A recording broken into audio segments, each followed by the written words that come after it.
দলমতের ঊর্ধ্বে উঠে চাঁদাবাজদের প্রতিহত করার ঘোষণা দিলেন নতুন আইজিপি মোহাম্মদ আলী হোসেন ফকির।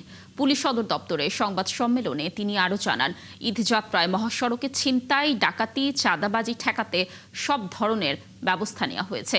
সতর্ক অবস্থানে রয়েছে মহাসড়কে দায়িত্বরত আইনশৃঙ্খলা বাহিনী।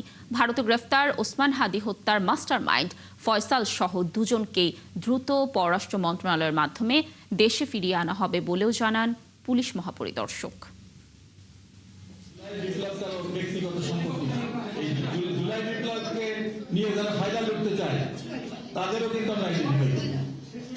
দেখা গেল অনেক লোক আছে জুলাই বিপ্লবের সাথে জড়িত ছিল না, এখন বড় জুলাই বিপ্লবী হয়ে গেছে।